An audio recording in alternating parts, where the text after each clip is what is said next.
오늘은 주일입니다. 은혜롭고 복된 아버지의 날이고 하나님께서 우리를 만나 주셔서 우리 영혼이 소생함을 얻고 새 힘을 얻는 은혜의 날입니다. 드려지는 예배가 하나님께 영광이 되고 또 저와 여러분들이 영이 소성되는 축복이 있기를 바랍니다. 창세기 9장 1절부터 7절 말씀을 중심으로 살아남은 자의 감격과 사명이라는 제목으로 하나님 말씀을 선포하고자 합니다.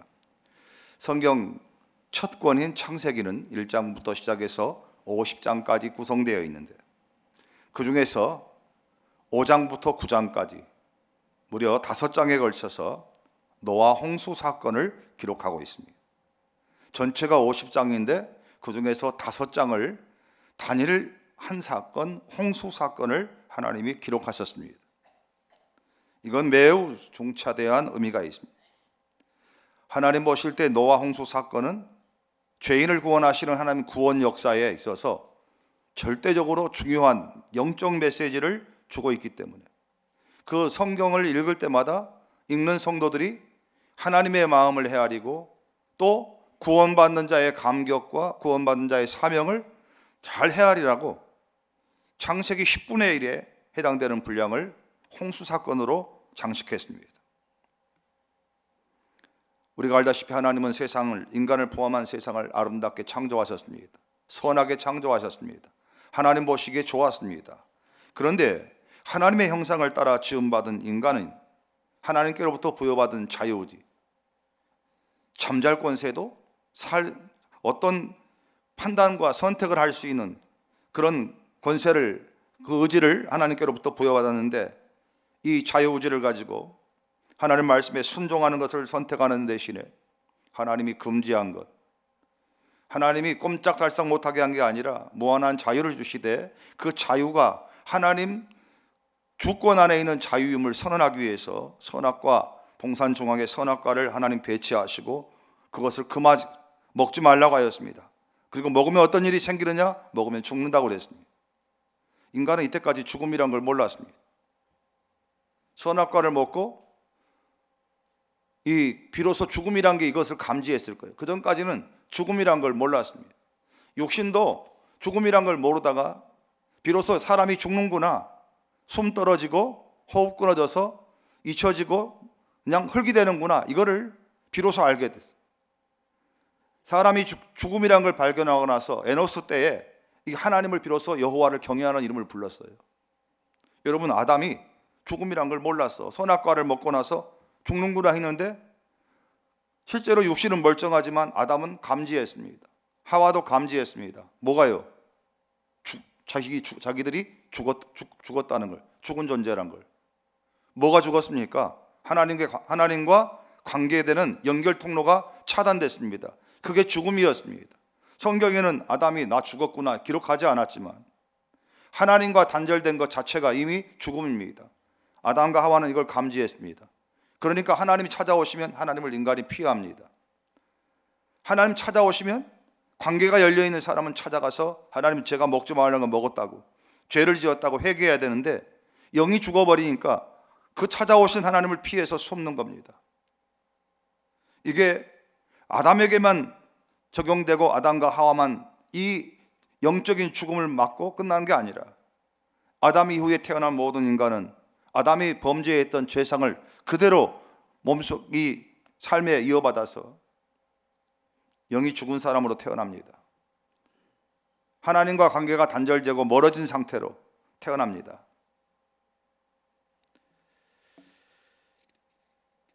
인간이 이렇게 하나님 말씀, 하나님이 금한 선을 넘어버리는 게 죄입니다. 성경은 마귀가 아담에게 와서 미혹했다고 그랬습니다. 저는 이 창세기 1장, 2장, 3장이 해부학 교실이라고 생각해요. 여러분, 우리나라의 의사들은 세계적인 수준을 갖고 있습니다. 그런데 우리나라 의사들도 미국 가면 인정 못 받습니다. 우리나라가 한참 의료 후진국일 때 미국 유학을 가고 또 독일이나 선진국에 유학을 갔을 때 깜짝 놀라 기절초풍한 일이 있었습니다. 수업 시간에 해부학 교실이 있는데 수많은 시체가 널브러져 있고 그 시체를 해부하는 시간을 갖습니다.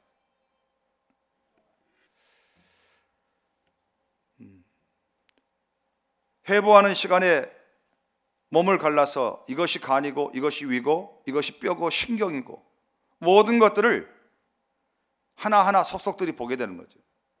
그러면서 이 죽은 사람이지만 몸을 회복하면서 몸을 들여다보게 되고, 그래서 그걸 근거로 효과적인 수술과 효과적인 치료를 하게 되는 거예요. 창세기 1장, 2장, 3장은 회복학 교실입니다. 하나님께서 창조하신 인간이 어떻게 된 어떤 상태인지를 회복하는 거예요. 왜 마귀에게, 어떤 마귀의 유혹에 넘어갔느냐? 이것을 먹으면 눈이 밝아져서 하나님처럼 된다는 말이었습니다.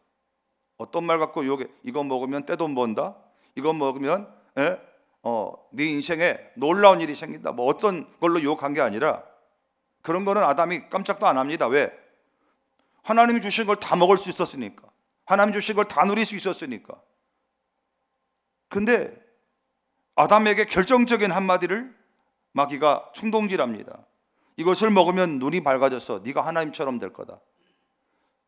하나님이 선악과를 못 먹게 한 이유는 이것을 먹고 네가 하나님처럼 될까 봐 못 먹게 했다는 거예요.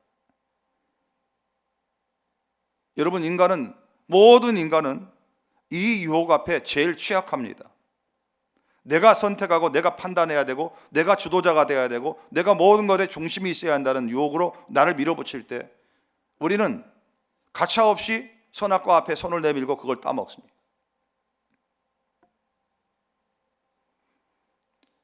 예수님의 십자가는 이런 인간의 죄성을 완전히 소멸시키고 십자가로 완전히 심판을 하시는 하나님의 저주에, 그리고 그 저주를 통해서 죄가 이렇게 심판받고 예수님의 피로 인해서 회복된다는 걸 보여줍니다. 여러분, 인간이 다 자기가 중심되니까 싸우는 겁니다.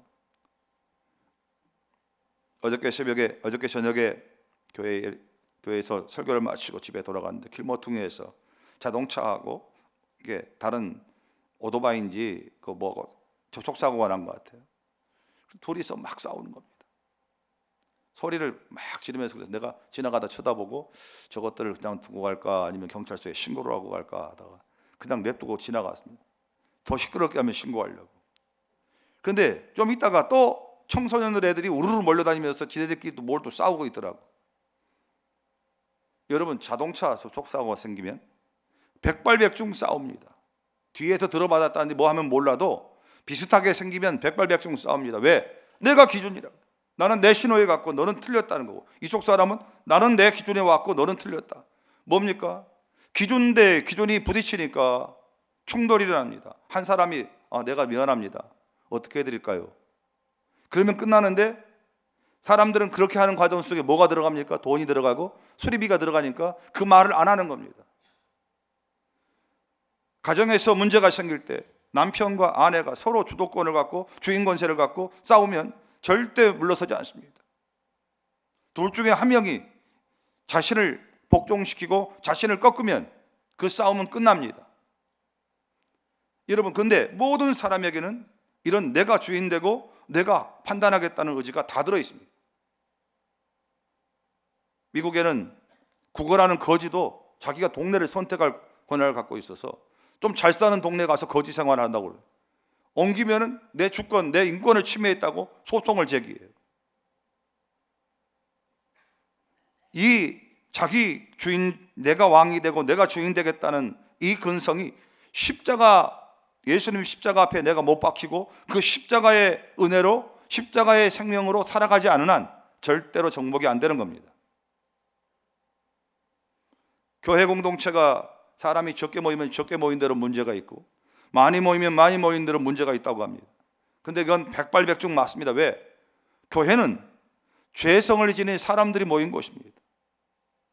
그런데 이 교회 안에 일어나는 내부적인 이런 작은 것들이 외부로 표출돼서 문제화되는 건 이 교회에 치명적인 은혜가 없다는 것이고 이 교회에 하나님의 생명이 흐르지 않는다는 증거입니다. 어떻게 처리합니까? 십자가 사랑, 십자가 은혜입니다. 누군가는 자기가 판단하는 일을 멈춰야 합니다. 내 입으로 상대방에 대해서 말하는 걸 멈춰야 합니다. 그러면 거기서 끝이 납니다. 그 누군가가 누굽니까? 우리 모두가 돼야 됩니다. 왜? 주님의 사랑이 나를 감고 난 성도들은 그렇게 하는 것이 승리고 그렇게 인내하면서 가는 것이 하나님의 영광입니다. 마태복음 보면 너희가 내 이름으로 능력받고 멸시받고 핍박받고 박해받거든 기뻐하고 즐거워하라. 하늘에서 너희의 상이 큼이라 그랬어요. 성경은 예수님 십자가, 예수님 이름으로 능력받고 욕먹고 박해받고 억울하고 삼키고 참는 것, 이것을 상급과 직결시켰습니다. 우리가 하늘의 상급을 쌓아둔다고 그러고 하늘의 상급을 바라본다고 하는데 할 말 다 하면서 상급 쌓는 장 가능할까요? 내가 하고 싶은 거 다 판단하고 내가 하고 싶은 거 다 표현하면서 하늘의 상급을 기대한다? 여러분 혼자 기대하세요. 하나님은 그 상급 주시지 않습니다.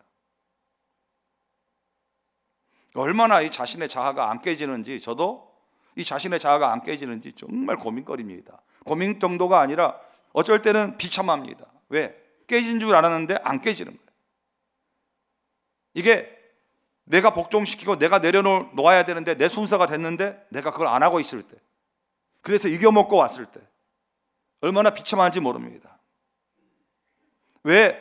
십자가의 은혜로 구원받은 성도로서 내가 그때 십자가 은혜를 반영하는 발언을 하고 그런 자세를 취해서 그 위기 속에서 주님이 미랄로 나를 쓰시는 그 도구로 내가 왜 쓰임받지 못했던가?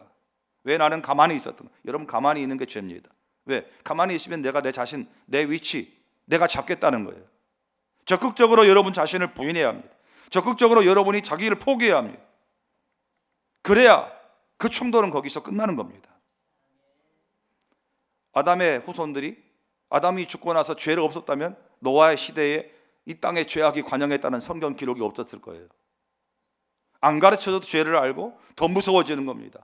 세대가 갈수록 더 잔혹해지는 것입니다. 여러분, 전쟁이 왜 생겼습니까? 이란은 이란대로 자기가 주권이 있고 미국은 미국대로 이스라엘은 이스라엘 주권이 있습니다. 그런데 자기한테 안 꾸르니까 때려버리는 겁니다. 강자가 때려버리는 겁니다.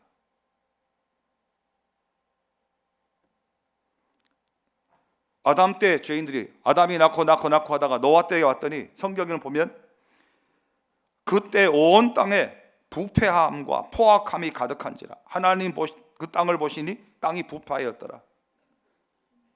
부패하였더라. 그러니까 아담과 하와가 이 사람만 죄를 지었으면, 이 사람들 죽고 났으면 의인들이 있고 경건한 자들이 있어야 되는데 그게 쭉 이어져서 노아 시대 왔을 때는 하나님이 차마 눈 뜨고 못 볼 정도로 처참하게 깔렸다는 겁니다. 여러분, 하나님이 창조하신 세계를 마귀에게 미혹된 아담이 망쳤습니다. 마귀가 망친 게 아니라 마귀에게 마음을 내주고 마귀에게 자기 결단을 내준 아담이 망친 거예요. 여러분, 내가 망친 걸 마귀에 핑계대면 안 돼요. 내가 예배 시간 준비 안 했는데 마귀가 시험 걸어서 자꾸 마귀가 날 건드린다고 그 예배 시간 늦게 왔대. 거짓말하지 말라고. 그건 당신이 게으른 거라고. 여러분, 마귀도 억울해요. 그러면 자꾸 자기 핑계 대니까. 여러분, 조른마귀예요? 조른마귀가 어디 있어요? 나 지금 내 마귀 입장에 생각해봐. 조른마귀래. 지각마귀, 조른마귀. 아무리 졸음이 와도 당신이 졸음이 나면 일어서서 예배 드리든지, 졸음을 유발하지 않도록 예배에 최적화된 모습으로 하나님 앞에 와야 돼요. 하나님은 하나님이 창조하신 세계가 더 이상 파국으로 가는 것을 원치 않으셔서 하나님이 처음으로 직접 개입하셔요. 성경에 이 노아가 죄를 지었을 때 하나님이 그냥 누구 대신 통해서 누구 십자가 은혜로 구원받게 하지 않고 하나님이 쓸어버리시잖아요. 심판하시잖아요. 심판하시기 전에 하나님 분명히 노아에게, 경건한 사람 노아에게 하나님 오셨습니다. 그리고 노아에게 심판할 거라고. 그러니까 이 심판에 살아남을 사람들, 살아남을 생명체를 태울 배를 만들라고. 그래, 노아는 하나님 명령을 따라 방주를 지었고 하나님의 때가 되어 홍수가 시작됐습니다. 홍수는 40주야를 하늘에서 터지고 밑에서 솟구쳤습니다. 생명체들은 다 죽어버렸습니다. 방주 안에 몸을 실은 노아 가족 8명과 거기에 보존된 생명체만 살아남고 나머지는 다 죽었습니다. 이제 40일간 홍수가 끝나고 물이 빠지기 시작하면서 노아와 그 가족 8명이 방주 바깥으로 나왔습니다. 방주 문을 열고 바라본 세상은 처참함 그 자체였습니다. 황무함 그 자체였습니다. 하나님의 심판이 얼마나 무섭다는 것을 노아는 직감했습니다. 여기저기 죽어있는 짐승들의 사체들, 여기저기 널브러져 있는 사람들의 시체들, 비참한 모습이었습니다. 그러나 노아는 그런 상황만을 바라보진 않았습니다. 늘 그랬듯이 두렵고 떨리는 마음으로, 하나님을 경외하는 마음으로, 하나님 시선으로 이 홍수 이후에 방주문이 열리고 펼쳐진 세계를 본 겁니다. 여러분, 언더우드와 아펜젤러가 인천 땅에 왔을 때 그들이 본 건 뭘까요? 사람들이 야만적이고 비위생적이고 너무 우상 숭배하고 이런 모습만 너무 크게 보면 빨리 짐 싸들고 자기 조국으로 돌아가는 게 낫습니다. 개죽음 당할 거예요. 그런데 언더우드와 아펜젤러는 제물포항에 내려서 땅에 엎드려 기도한 다음 조선 땅에 입을 맞춘 후 하나님을 보았습니다. 자기를 조선 땅에 보낸 하나님을 보고, 하나님이여, 이 부활절 아침에 하나님 보내신 조선 땅에 왔습니다. 복음으로 온 세계를, 복음으로 전 세계를 움직이시는 하나님, 이 조선 땅에 복음의 빛이 비치게 하여 주옵소서. 하나님의 눈으로 보니까 하나님 마음을 품고 기도하게 됩니다. 지금 노아가 하나님 마음을 품고 사람 눈을 본다면 처참하지, 거기서 어떻게 살겠어요? 썩은 냄새 진동하는데. 그런데 하나님의 관점을 갖고 하나님 다 쓸어버린, 하나님 심판이 지나간 이 자리에 하나님이 살려주신 저희 가정이 있었습니다. 이제 우리가 뭘 어떻게 해야 되겠습니까? 하나님 말씀해 주옵소서. 저희 가정이 이제 이 아무도 없는 인류의 첫 세대가 돼서 저희 가정에서부터 뭔가 시작될 텐데 하나님 뭘 어떻게 했으면 좋겠습니까? 하고 하나님을 보았습니다. 여러분, 우리가 너무 억울할 때, 그때는 침묵해야 할 때입니다. 너무 화가 날 때, 그때도 침묵해야 할 때입니다. 너무 서럽고 섭섭할 때, 그때도 침묵해야 할 때입니다. 왜냐하면 하나님의 관점은 그렇게 내가 화가 나고 막 억울하고 이럴 때 주체할 수가 없습니다. 옛날에 죽은 줄 알았던 내 자아가 막 꿈틀꿈틀거리면서 나를 갖다가 쫙 천국 같이 올라간 것처럼 들고 갔다가 땅바닥으로 곤두박질 치게 만듭니다. 그럴 때는 침묵해야 합니다. 현장을 빠져나와야 합니다. 그리고 안 되지만 눈을 들어서 하나님 보는 훈련을 해야 합니다. 하나님, 저 정말 서운하고, 저 정말 마음에 화가 치밀어 오르고, 저 정말 지금 너무너무 괴롭습니다. 하나님 보실 때는 어떻습니까? 하나님의 관점, 하나님의 은혜로 오늘을 볼 수 있도록 하나님 나에게 은혜를 베풀어 달라고 기도해야 합니다. 여러분, 노아가 이 황무한 땅에 내렸을 때 하나님께서는 노아에게 매우 중요한 세 가지 명령을 하십니다. 이것은 하나님이 노아에게 원하는 겁니다. 왜? 내가 이제부터 노아와 네 가족을 통해서 원하는 것이 있다. 그것 때문에 나는 세상을 다 쓸었다. 너희 가족을 통해서 내가 원하는 게 있다. 결론부터 말씀드린 첫 번째는, 노아야, 이제부터 경건한 너의 가정이 기준이 되어서 새롭게 생육해라. 새롭게 번성해라. 부패한 죄성을 가진 아담의 후손이 아니라 경건한 의인의 후손인 노아의 후손이 이 땅 가운데서 생육하고 번성하도록 그 일에 네가 집중해 줬으면 좋겠다. 하나님이 원하시는 거예요. 두 번째, 노아야, 너는 이제부터 내가 너를 구원했으니 그 구원의 감격을 가지고 네가 나에게 마땅히 해야 할 가장 중요한 행위가 무엇인지를 네가 샘플로 보여줘라. 그것은 예배다. 노아는 방주에 나와서 짐승을 잡아서 처음으로 한 행동이 뭐냐? 짐승을 잡아서 하나님 앞에 제단을 쌓고 예배를 드렸습니다. 세 번째, 이제 노아가 해야만 하는 일이 있습니다. 그건 뭐냐? 짐승 사체와 사람 죽은 냄새가 진동하는 그 땅과 환경, 그 환경과 싸우면서 거기서 생존을 해야 됩니다. 하나님이 깨끗하게 청소해 주시고 집도 져 주시고 곡식도 다 자라게 해 주신 게 아니라 이제 거기서 짐승을 키워야 되고 거기서 이 사체들이 있는 그곳에 환경을 개척하면서 하나님의 백성들이 털을 잡고 살 수 있는 삶의 터전을 이루어야 됩니다. 여러분, 이 세 가지가 하나님을 바라보고 방주 안에 죄로부터, 심판으로부터 구원받은 노아가 방주 바깥으로 나와서 하나님을 보았을 때 하나님께서 지시하신 사항이고 노아에게 주신 하나님의 감동입니다. 여러분, 첫 번째로 생육하고 번성해라 하는 명령입니다. 9장 1절에 보면 하나님이 노아와 그 아들들에게 복을 주시며 그들에게 이르시되 생육하고 번성하여 땅에 충만하라. 여기 생육하고 번성은 육신적인 생육 번성입니다. 그러나 우리가 영적인 관점에서 하나님께서 방주 안에, 우리 교회 에덴교회라는 방주 안에 우리를 태우셨습니다. 저와 여러분은 지금 방주 안에 타고 있습니다. 그리고 이 방주 안에서 심판과 하나님 죄로 인한 심판으로부터 우리를 보호해 주십니다. 그럼 우리는 방주 안에 탔다가 방주 안에서 내려오지 않고 천국 가는 게 아니라 심판이 멈추면 방주 문이 열릴 때 우리는 세상으로 파고들어야 되고 직장으로 일터로 가야 됩니다. 그리고 거기서 하나님께서 죄로부터 건져주신 구원받은 자의 감격과 사명을 가지고 생육과 번성의 의무를 다해야 합니다.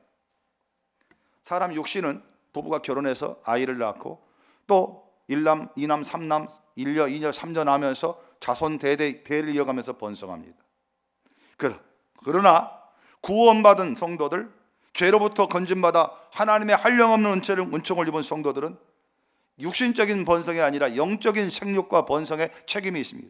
그게 뭐냐? 내가 믿는 예수 그리스도, 이분은 생명입니다. 이 생명을 전달해야 됩니다. 육신의 생명은 결혼해서 부부간의 관계를 통해 전달되는데 영적인 생명은 복음을 통해서 전달이 됩니다. 복음은 생명이고 씨앗입니다. 이것을 뿌리는 것은 우리가 나가서 복음을 전하고 말씀을 전하는 것입니다. 생명을 나누는 것은 우리가 성찬식을 하나님께서 예표로 주셨습니다. 주님이 6월절 만찬을 베푸시면서 십자가 죽음을 앞두고 떡을 떼서 제자들에게 주십니다. 그리고 받아 먹으라. 이것은 너희를 위해서 주는 내 살이라 그랬습니다. 내 몸이라 그랬습니다. 영생하는 양식이라고 그랬습니다. 또 하나 잔에다 포도주를 따라 주시면서 받아 마시라고 그랬습니다. 이것은 너희를 위해서 주는 내 피, 곧 언약의 피라고 그랬습니다. 이 두 가지를 통해서 예수님 생명이 전달됩니다. 다른 말로 말하면 예수 그리스도를 믿고 구원받은 성도들의 삶 속에서 나오는 섬김, 또 주님이 십자가 지는 겸손, 정직, 이런 것들을 통해서 예수님 생명이 흘러가요. 우리에게 그 사명이 있는 거예요. 목회자라는 직업이 참 매력적일 때도 있고 어떨 때는 참 두려울 때가 있습니다. 어떨 때는 한 달에 장례를 4번을, 거의 매주 장례를 지금 내간 적이 있습니다. 일주일 전까지만 살아계셨던 우리 성도가 일주일 만에 숨이 끊어진 시체로, 숨이 끊어져 있는 딱딱하게 몸이 굳어버린 사람으로 이제 더 이상 대화도 안 되고 더 이상 반응도 안 되는 모습으로 그냥 이렇게 갈라지는 거지. 그게 나이 들고 연세 들어서 쭉 되는데 저는 돌이 안 된 아이 장례를 치러봤습니다. 이만한 조그만 간에 아이를 메고 오는 아빠와 함께 장례를 치렀습니다. 초등학교 5학년 아이 장례도 치러봤습니다. 아이 둘을 두고 직장에 가서 열심히 일하다가 엘리베이터에서 내려오는 엘리베이터에 머리가 맞아가지고 현장에서 돌아가신 가정의 가장, 40대 가장 장례도 치러봤습니다.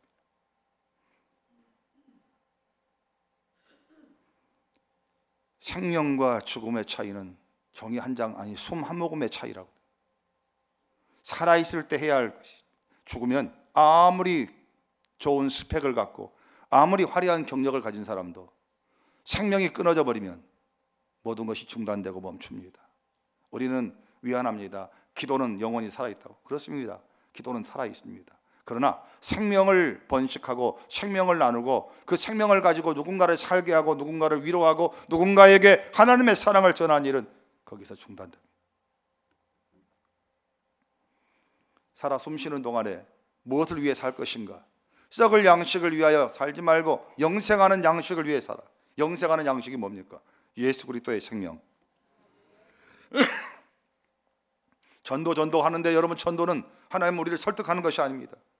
전도는 목숨 걸고 해야 할 사명입니다. 전도 한 명 안 하고 천국 가는 사람 절대로 없습니다. 하나님 그런 사람을 천국에 받을 리가 없습니다. 왜? 전도를 안 한다는 것은 내가 예수 믿을 제대로 안 믿다는 거죠. 내 안에 생명이 없다는 거예요. 무서운 말입니다. 여러분, 전도는 누군가를 교회에 데려오는 것이 아니라 내 안에 있는 생명을, 아까 말했잖아요. 예수님 떡을 떼주면서 이건 내 몸이라고, 잔을 부어주면서 내 피라고.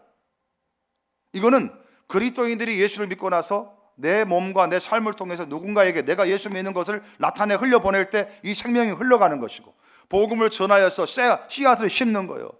그래서 교회를 한 명도 못 데리고 왔을지라도 내가 내 삶을 통해서 회사에서 정직하고 회사에서 부지런하고 책임감 있게, 그리고 그리스도인답게 겸손하게 예수님 앞에 예배자로 살 때, 여러분 그것이 내가 누군가에게 예수님을 흘려보내는 전도이고 생명의 씨앗입니다. 여러분 꼭 뿌려야만 여기 나옵니까? 하늘에서 날아와서 씨앗이 맺힙니다. 물로 흘러들어와서 씨앗이 생깁니다. 밭에 봐보세요. 우리가 뿌리지 않는 씨앗도 막 나옵니다.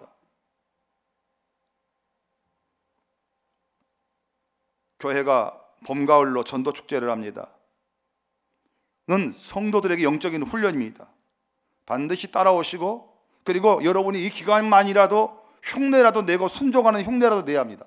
한 명이라도 편지 써서 그 사람에게 내가 믿는 예수님을 전해야 되고, 한 명이라도 내가 주님 앞에 예배 자리에 인도하려고 하는 몸부림을 갖고 있어야 합니다. 왜? 내가 생명이 있으니까. 생명이 있을 동안에만 한다고요.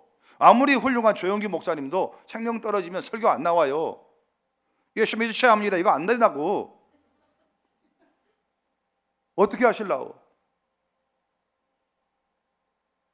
지금 제가 목회 담임 목사가 29년도가 되면 만 30년이 됩니다. 근데 제가 누가 나보고 김 목사 순종하라고, 교인들이 목사님 순종하시오, 목사님 40일 작전 기도하시오, 목사님 특별 건축공헌 내시오, 나한테 이야기한 사람 아무도 없어요. 아직까지는. 그럼 내가 은혜 받고 교인들에게 우리 작정하고 기도합시다, 하나님 앞에 성전을 지읍시다, 이거는 성도들한테 해야 돼.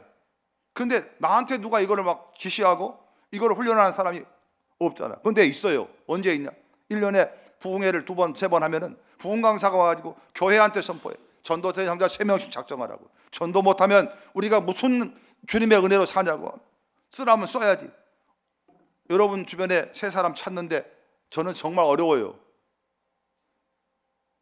여러분도 어렵지요? 그래서 저는 그때 작정했어요. 하나님, 내년에 혹시 이거 다시 나한테 시키면은 내년에는 내가 3명 찾는 게 어렵지 않는 삶을 살게요. 지금 내가 만나는 사람들이 전부 교인들이고 목사님들이고 교회와 연관된 사람이면 나는 이제 무대를 교인이 아닌 사람, 목사님이 아닌 다른 사람, 세상 속으로 내가 파고들지 않았기 때문에 3명 찾는 게 이렇게 힘드네요. 무슨 헌금을 시켜도 강사님이 시키면 그거 순종했습니다. 30년을 그렇게 순종하면서 왔습니다. 여러분 순종하면 오다 보니까 나도 모르는 30년 돌아보면 하나님 그 순종에 합당한 열매를 주셨고 평안함을 주셨고, 하나님 앞을 형통하게 해주셨고, 하나님이 대신 키워주셨고, 하나님 대신 먹여주셨습니다. 여러분과 저는 또 순종해야 됩니다. 이번 3명 전도 대상자를 하나님 앞에 작정하고 돌려준다. 여러분과 저도 하는 겁니다. 여러분도 괴롭지만 저도 괴로워요. 이번에는 이름 다 쓸 겁니다. 목사 김도석 전도 대상자 누구? 저 로비에 붙일 겁니다. 난 못된 사람입니다. 2배 장로 아무개 전도 대상자 누구 안 썼으면 빨간 줄로 빨간색으로 확 붙여놓을 겁니다. 집사 아무개 누구 안 하면은 계속 전화할 겁니다. 왜? 전도는 부득불을 할 일이라고 그랬어요. 마음이 내켜서 하는 일이 아니라 부득불을 할 일이라니까. 그러면 목사님 전도가 그럼 누구 될 거야? 아니요. 내가 말했잖아. 여러분 주변에 믿지 않는 사람이 있어요. 저 멀리 강화에 살아요. 그러면 강화에 편지 쓰는 거야. 예수 믿으라고. 다짜고짜 예수 믿으라는 게 아니라 그 받은 사랑 은혜 감사해서 선물도 보내고 뭐 하면서 가까운데 거기 가서 예수 믿으라. 사랑하는 친구야, 내가 생명이 있을 동안에 너에게 하고 싶은 말이 있어. 너 교회 가서 예수 믿어야 된다. 여러분 이게 생명을 전하는 것이라니까. 하나님이 그 생명에서 씻는 자가 있고 물 주는 자가 있고 거두는 자가 있다고 그랬어요. 예? 우리가 하면 하나님은 역사하시니까. 여러분 안 한다 못한다 이번엔 무조건 다 하셔야 됩니다. 한 주일 지나면 로비에다 딱 써놓을 거예요. 김도석 안 썼으면 김도석 빨간색 붙일 거예요. 김도석 부인 이정숙 사모님 비껴갈 것 같아요. 여러분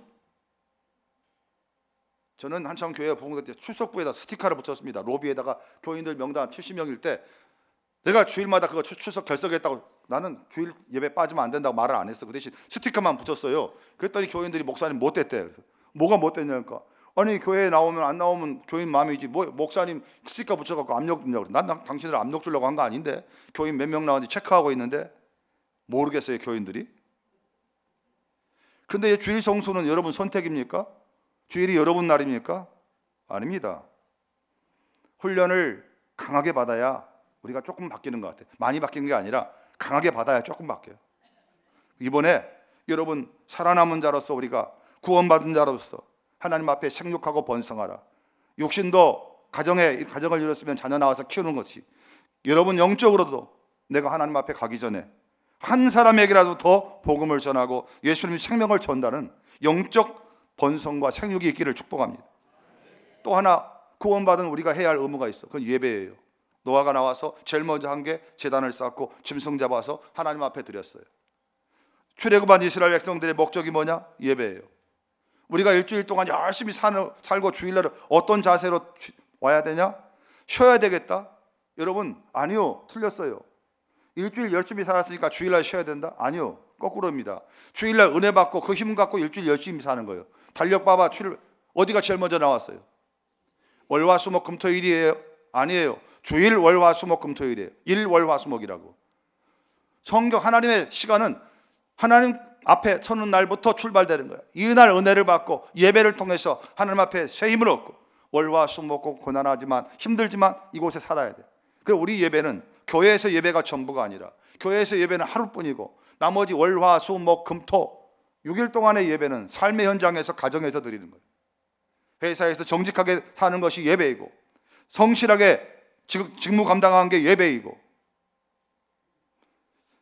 우리 삶을 하나님이 기뻐하시는 거룩한 산 제물로 드리라고 그랬어요. 너희 자신을 하나님이 기뻐하시는 거룩한 산 제물로 드리란 말은 예수 믿는 사람들이 사기치고 이러지 말라는 소리예요.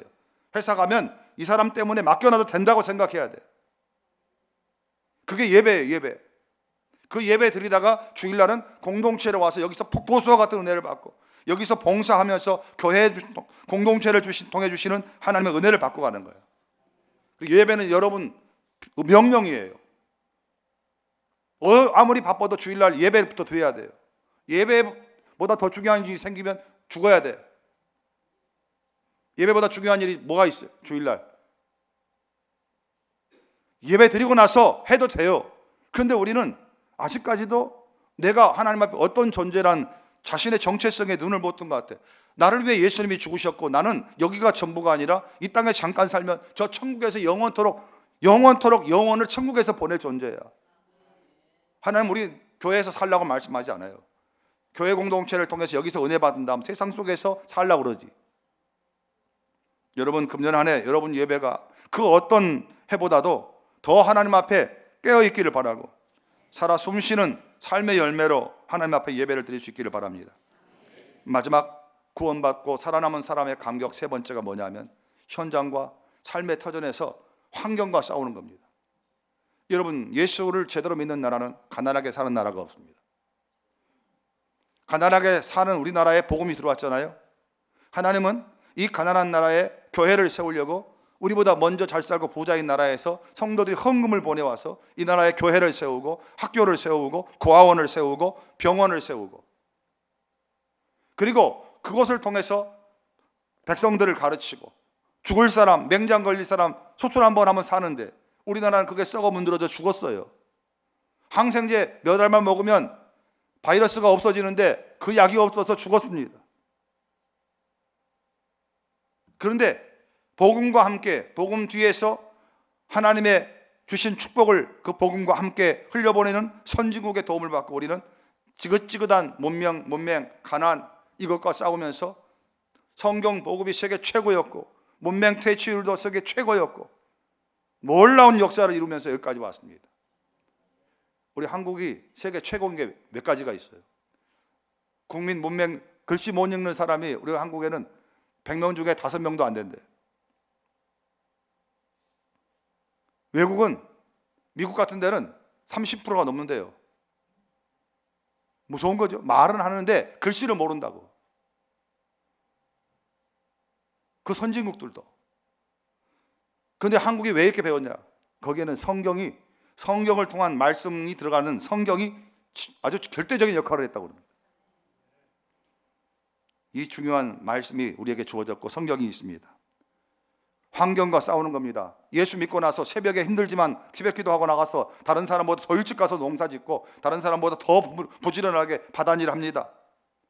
여러분 좀 일찍 간 사람이 낙지도 큰 낙지 잡고 송어도 큰 거 잡는 거예요. 가만히 보니까 성경이 금지하는 거 두 가지가 있어. 악하다는 거. 하나는 거짓, 부정. 여러분 거짓말을 자꾸 하면요, 인생이 내 스스로 갉아먹습니다. 언젠가 무너지게 돼 있습니다. 그래서 거짓말 자꾸 하는 사람들 빨리 멈춰야 되고, 10번 거짓말하는 사람들은 이번 주부터 하나씩 줄이세요. 여러분 거짓말하고 나면 금방 알잖아. 그렇죠? 여러분도 알잖아. 내가 거짓말했다는 거. 그래요, 안 그래? 성가대. 거짓말 해본 적 있어요, 없어요? 아, 있잖아. 근데 여러분 인생을 가만히 보면 내 인생을 무너뜨리는 게 거짓말이더라고. 저도 거짓말 많이 해봤어요. 많이 해봤다고, 솔직히. 그런데 그게 결국 돌고 돌아서 나를 무너뜨리고 나를 부메랑이 돼서 나를 쳐. 또 하나, 게으른 거. 오늘 해야 할 일을 오늘 안 하고 자꾸 뒤로 미루는 거 있잖아요. 그게 얼마나 무서운 내 인생을 갉아먹고 내 인생을 무너뜨리는 몰라. 생명이 있을 동안에 그 게으르지 않고 부지런함만 해도 여러분 환경과 싸우는 데는 아무 문제가 없어요.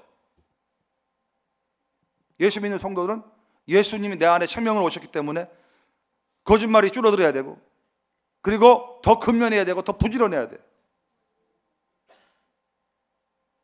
그 지역의 어두움을 다 걷어내고 불 밝히는 게 교회였습니다. 밤새도록 기도하면서 불 켜놨지. 새벽에는 일찍 일어나서 불 켜놓고 종을 치면서 그 흑암의 세력과 싸워. 그렇게 힘들게 사는 성도들 아침 일찍 나가서 일해요.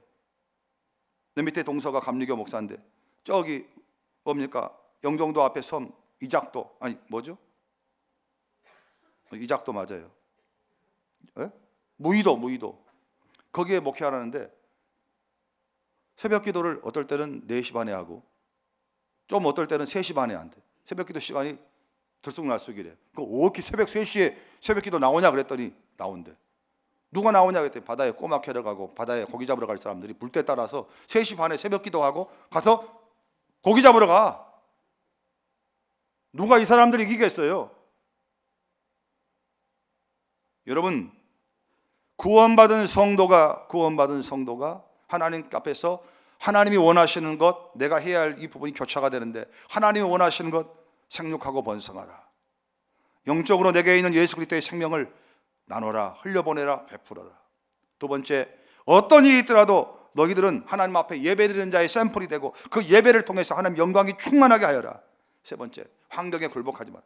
없는 집에 태어났다고 무릎 꿇지 마라. 못 배웠다고 무릎 꿇지 마라. 장애 입었다고 무릎 꿇지 마라. 장애 입었어도 하나님 나에게 주신 생명 가지고 도전하고 돌파하라. 못 배웠어도 못 배운 것 같고 또 우리가 돌파할 힘이 있고. 나는 우리 교회 리더들 가운데 못 배운 사람도 리더가 돼야 되고, 가난한 사람도 리더가 돼야 되고, 장애를 입은 사람도 리더가 돼야 돼요. 왜? 교회는 엘리트 뽑는 코스가 아니거든. 그런 사람들도 주님에 의해서 세워지고 주님에 의해서 교회 공동체를 끌고 가셔야 돼요. 오늘 예배드린 사랑하는 성도 여러분, 그냥 이것도 전도축제 시간 지나면 지나가겠지. 교회를 채우는 수다. 여러분요, 아까도 말씀드렸잖아요. 사람이 많으면 많은 대로 문제는 많다고. 누가 누군지도 모른다고. 근데 누군지 알려고 하는 교회 목적이 아니라, 교회는 복음을 전하여서 세상을 하나님 나라 세우는 데 쓰임 받는 거지. 우리끼리 이름 알고 친하고 이름 모르는 사람 들어오면 불편하고 이게 아니에요. 하나님의 원칙이라고 이게. 여러분 미국에 있는 마이클 알아요? 모르잖아. 생육이 번성 많이 돼갖고 몰라. 처음에는 노아, 아담, 하와 둘만 있었잖아.